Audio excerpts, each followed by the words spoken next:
Here I am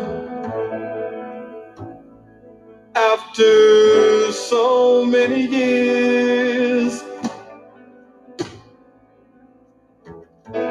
hounded by hatred and trapped by fear.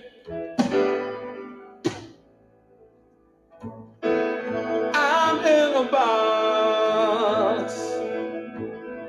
I've got no place to go. If I follow my mind, I know I'll slaughter my own. Help me, I'm the prisoner. Won't you hear my plea? I need somebody, yeah, to listen to me. I beg you, brothers and sisters, I'm counting on you, yeah.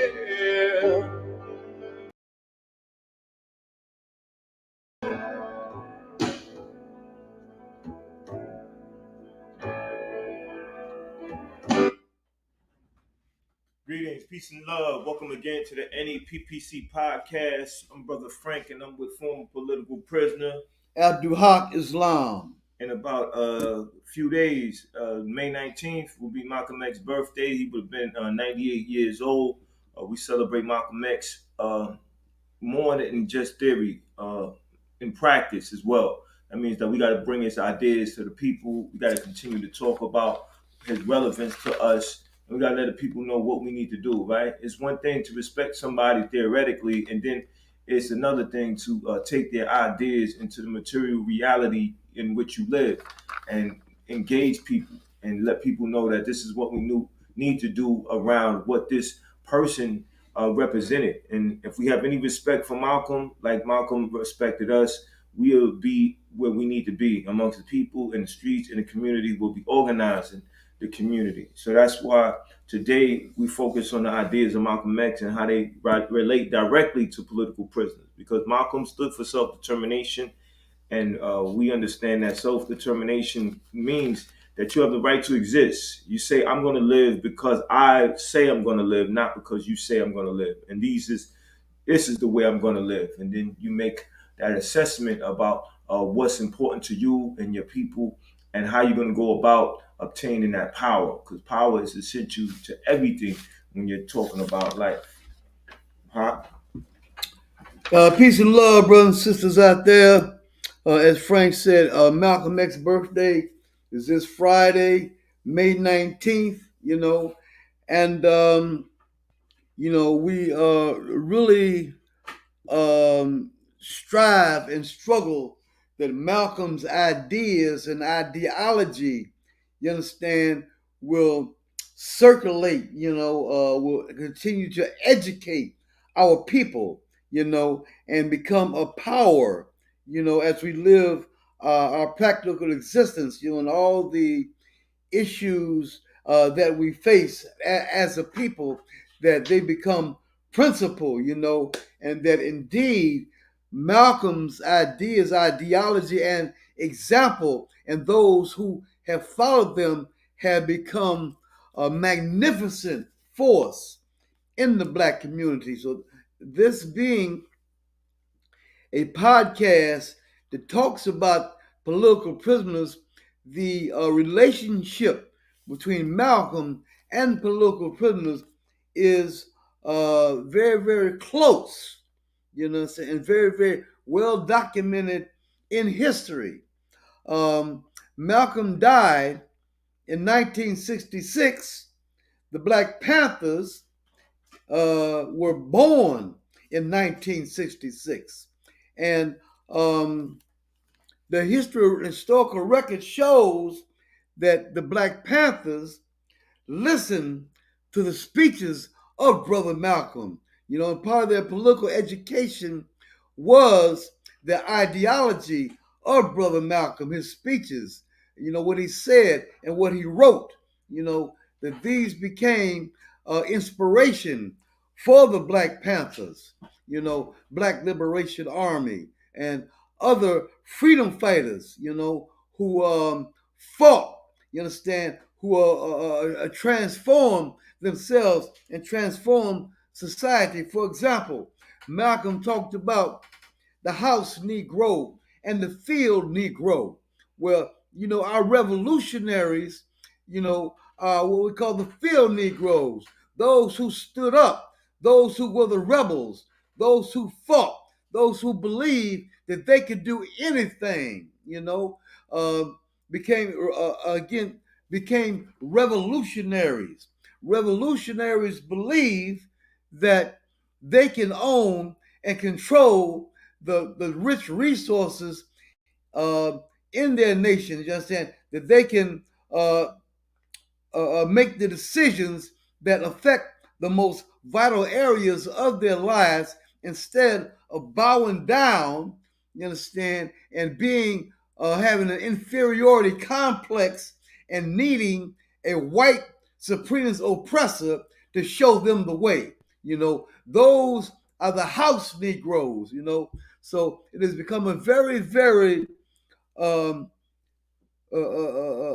clear and powerful topic of conversation among Black people to reject being a house Negro, you understand, and to indeed be a revolutionary, one who stands tall and strong, with principles and love for the people and self-love, you understand, and belief that we can do anything, we can govern our own selves, and that we are conscious and concerned about the struggles of brothers and sisters on our motherland, you understand, to boot the enemy to the sea, to get rid of the enemy, you understand, and to stop the theft of African land, African resources, African labor, and for us to be in control of where we live, for us to control every area, understand every aspect of our destiny,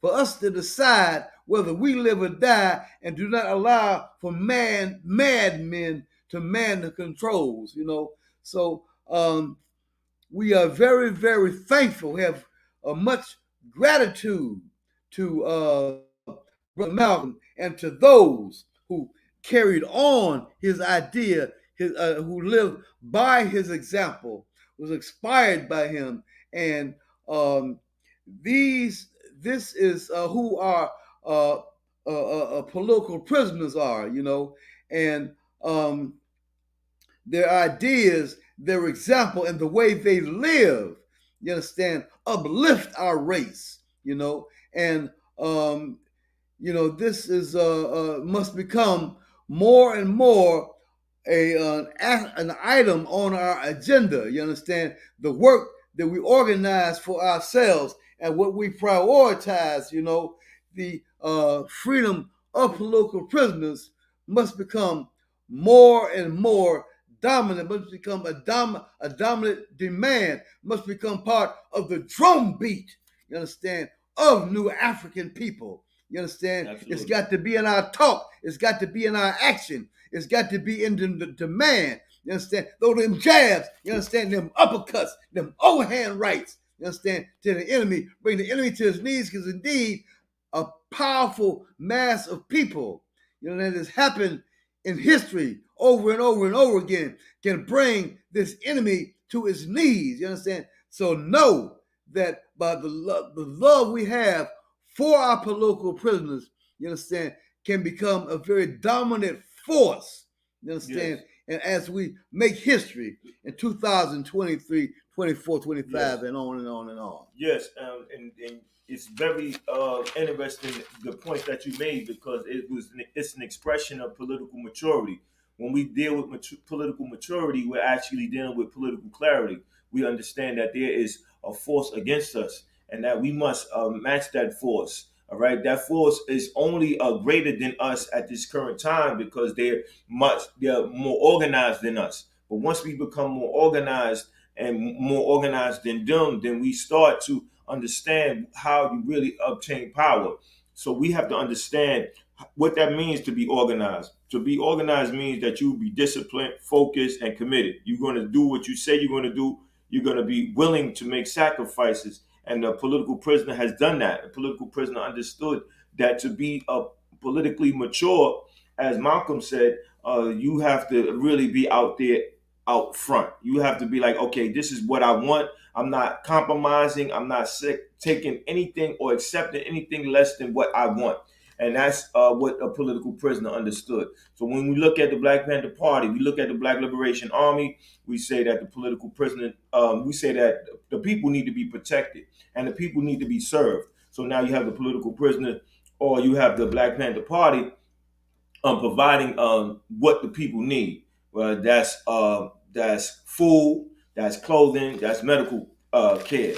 And the Black Liberation Army decides that the people need to be protected. They need to have a force that's willing to protect their interests, and that's what the Black Liberation Army was about, and that's what our current political prisoners are about. They are putting the interests of the people before their own personal interests. Because you have a number of political prisoners who are highly advanced in their thinking, who could have been anything in life, a lawyer, doctor, or whatever profession that they wanted to become, and acquire a number of things regarding their material life that would have put them in that class of people that may have struggled less than others in terms of their acquisition of food, clothing, and shelter.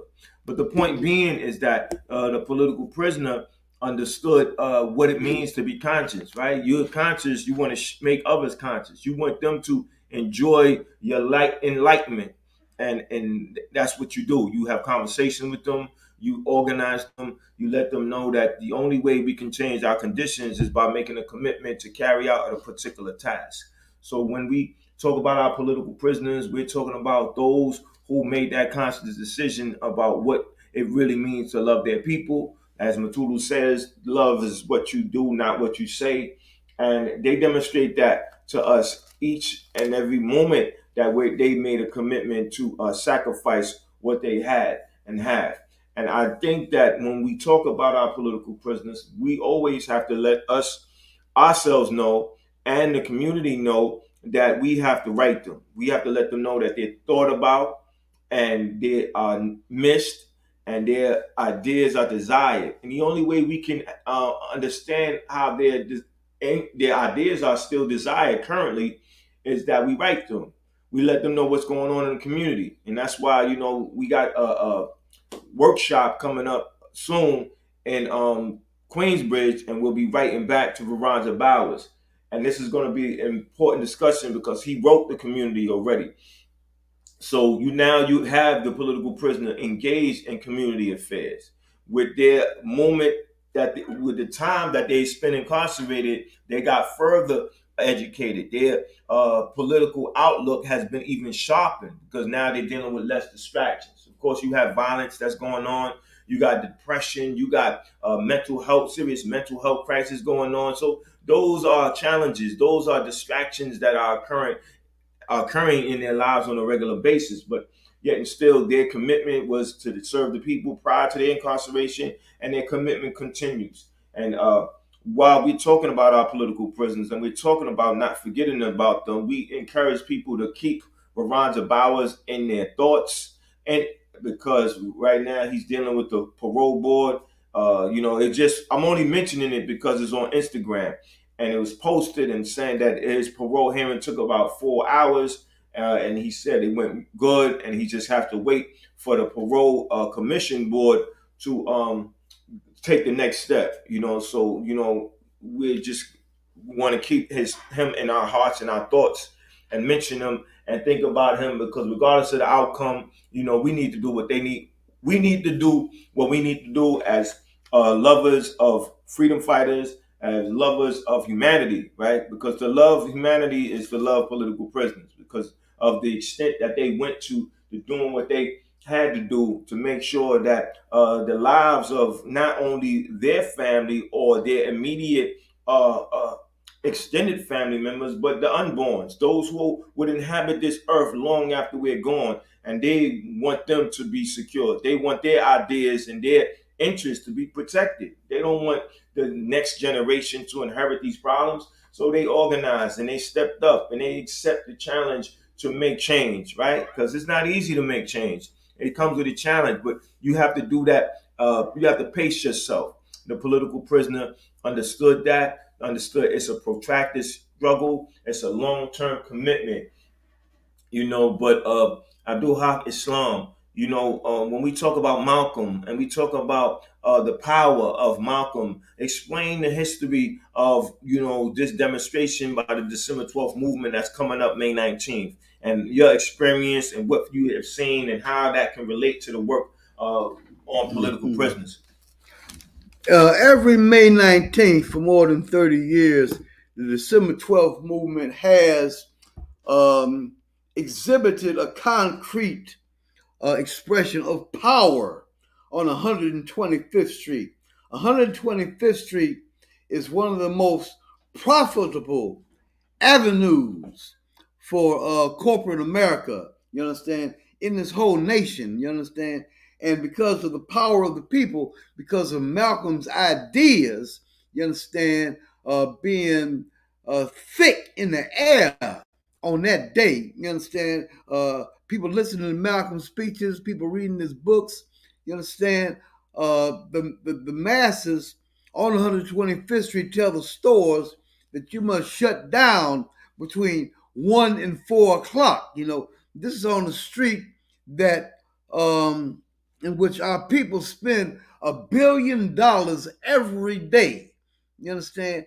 And indeed, it is Black power that makes stores close down. And one of the ideas that circulate on that street is Black people being in control of the economics in their community. Here's a street, you understand, very, very profitable for those who open up stores, and so when with political education, dealing with Malcolm's ideas, people begin to think in terms of that strip, that commercial strip, being in control of Black people. In fact, all the economics in Harlem being in control by Black people. Malcolm talked about political maturity, not being fooled, not being hoodwinked or bamboozled by the enemy. You understand, the things the enemy puts out there, to make you think, all right, for you to go to the poll and have to choose between the devil and Lucifer.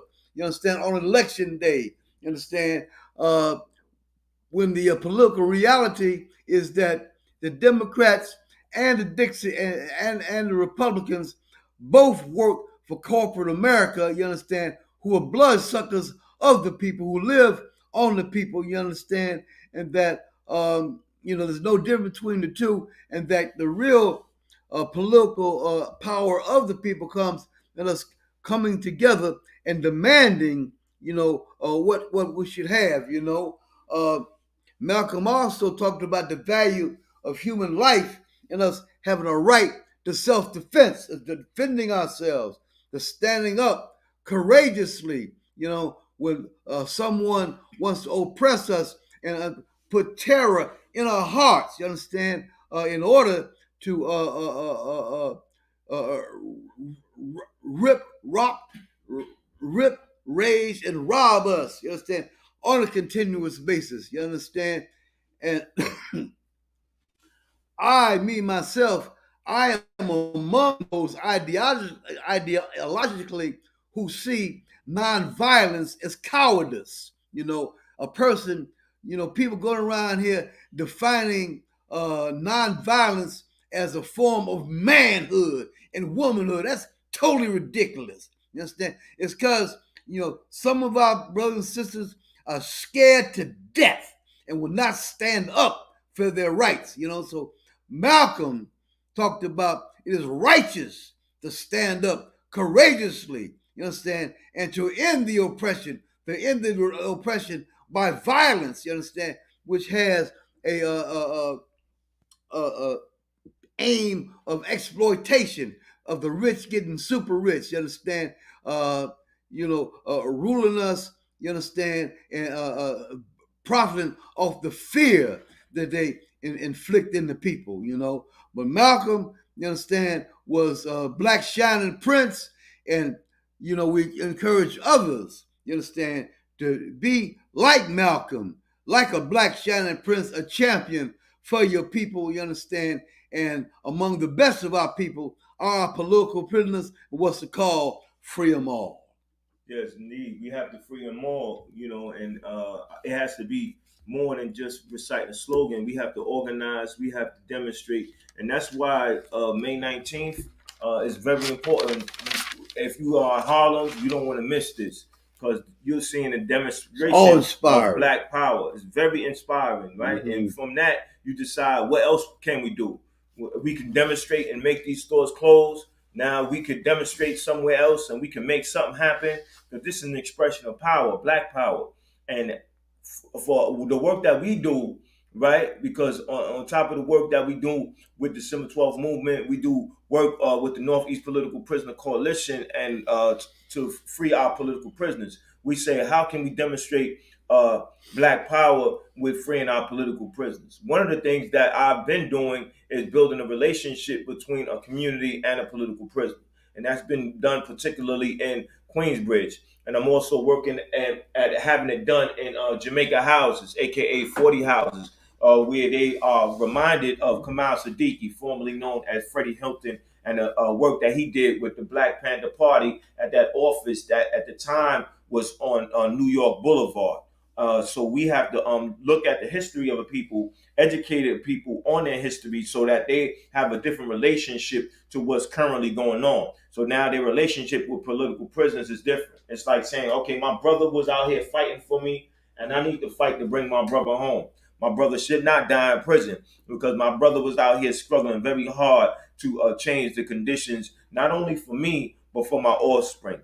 So that's very important that we understand that Black power and free them all is more than just a slogan. It's something to get you going, to get you riled up, and preparation to take action.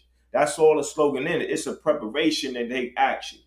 That's why you have to understand the difference between a slogan and an action, right? They one and the same, but yet you can't really have a powerful slogan without having a powerful action behind it. So when you say free them all, you have to say, okay, what's next? What's going to be followed behind what I just said? Just like when we say don't let political prisoners die in prison, we're saying, okay, we saying that, but how much do we mean that? Right? What are we doing? How are we bringing this to the people? Right? We encourage people to share this podcast episode with at least 10 people. We encourage others to incorporate the ideas of political prisoners in your community. Let your community know that there's somebody who wants change just like you do. And that person is being held captive for all these decades because of the extent in which this individual has went to bring about change. Because, let's be honest, right? Malcolm was always very clear when he talked political, when he talked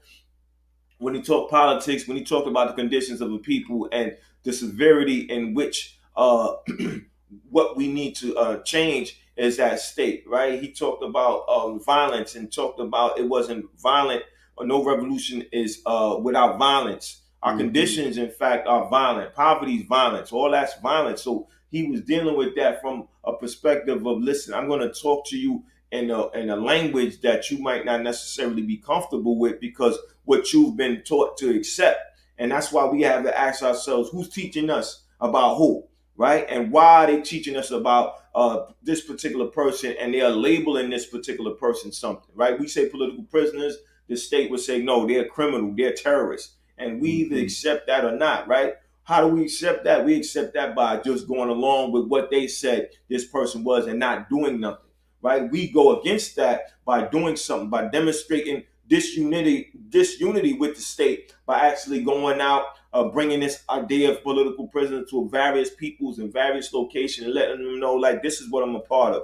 This is the action that I'm taking, because I'm not going to let a political prisoner die as long as I have breath in my lungs to prevent this from happening. Of course, everybody has their limitations. Everybody has things that holds them back from going any further. But we have to push ourselves every moment of our lives. We push ourselves for any and everything, to get up every morning, to go to work, to pay those bills. That's not an easy task, and it either is freeing our political prisoners. But we have what's necessary. We have our mind. We have our ability to be creative, and so we're at the limitations of our ability to create. So what we want to do is create as best possible. We want to engage other people with various talents and various skills. And from that, we start to increase momentum, right? Because we took the initiative to do something, so we established momentum.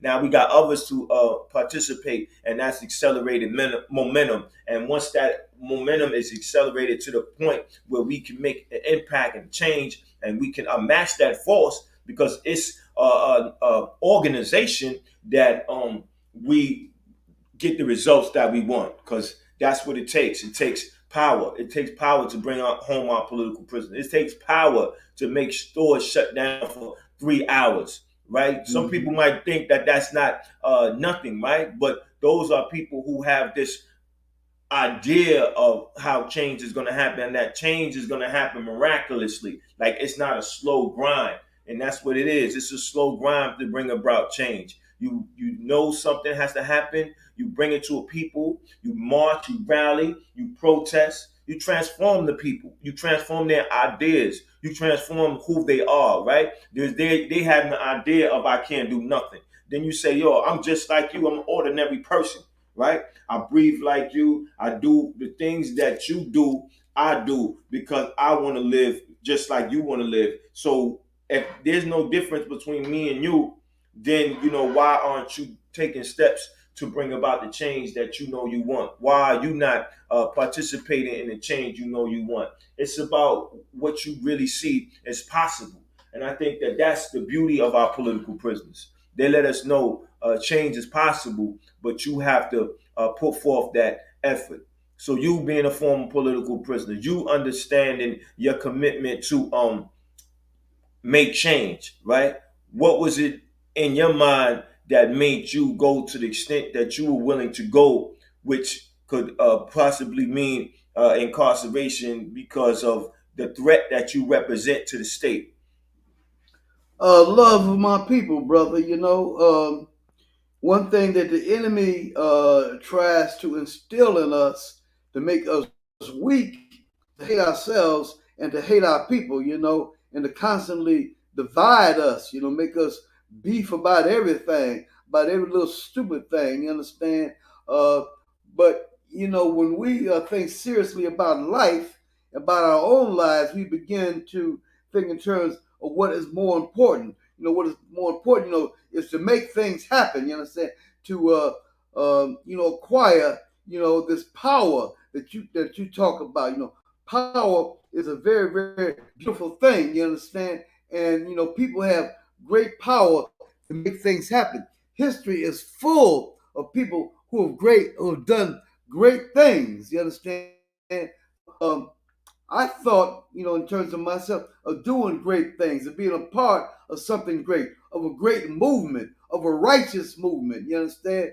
Moving farther and farther away from, what I was as a person, living a life of crime, be a very, very great benefit for the people to put my all in all, into study, into organizing, will come with creative thought, you understand? To uplift the people, you understand? To be a benefit for humanity, and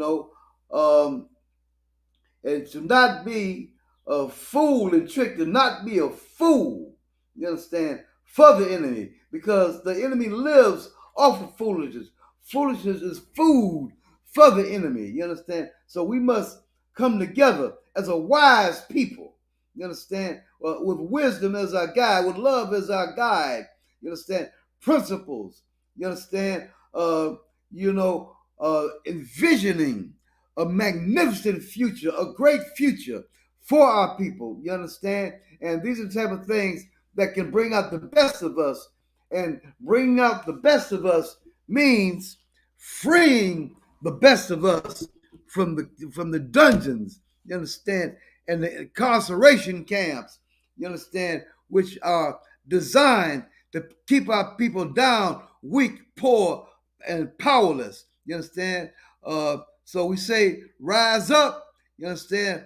Stand up and fight, you understand? And elevate the call to free them all. Yes, indeed. We have to elevate that call by amplifying the call, by making the call heard any and everywhere. Be creative, write it on walls, or create stickers and stick them on walls. Hashtag free them all. Yeah. Once you understand that, or once that keep starts your thought. circulating, Just like I almost covered the whole city of Cleveland with the sign, Imam Jamil is innocent. In Atlanta too. Yes, exactly, and that's exactly what you want to do. You want to put that everywhere. You want people to be like, why I'm seeing this person's name everywhere? Who is this person? Yeah. So that now another generation would do their research on them. Because when one of our viewers assisted us in getting us connected with a particular school that was named after political prisoner Nelson Mandela's school, and in Bedford-Stuyvesant, Brooklyn. That came through somebody assisting us. And, we were able to let them know that there are political prisoners. And when I brought one of the brochures to one of the student was in disbelief that this person was incarcerated for all these years. That person said, this person was locked up for mad long. You know what I'm saying? And I was like, work went to getting that brother free. And I was like, wow, that was very interesting that he had noticed that. So this is a person that had I not been there, had we not had a viewer assist us with connecting with a school, then that person would have never been made known about somebody being incarcerated for all those years. And that person and those students were not made known about political prisoners. They have to, when they go to school every day and they do their classwork and they wear their uniforms, they acknowledging a political prisoner. They say Nelson Mandela. Nelson Mandela did over 26 years in prison. We got people like Jalil Abdul Muttaqin did over 49 years in prison. Sundiata Acoli did over 47 years in prison. The founder of Northeast Political Prisoner Coalition, Sekou Odinga, did over 33 years in prison. Yep. So, our political prisoners have exceeded those numbers that Nelson Mandela had did. And not to downplay Nelson Mandela, because incarceration for any cause that's greater than yourself, your personal needs and wants, is definitely something that you salute. You throw that Black Power salute to those who made those sacrifices. But I just raised that to let our viewers know that, there are still political prisoners here. You see them on the wall behind us at our studio here in Brooklyn. You know how committed we are to that. You see us in uniform every Wednesday, and we ask that you share with 10 people. Donate at Cash App, donate $1. $1 goes a long way. I'm willing to accept ideas that you might have that you would like for me to do with your donation, and I'm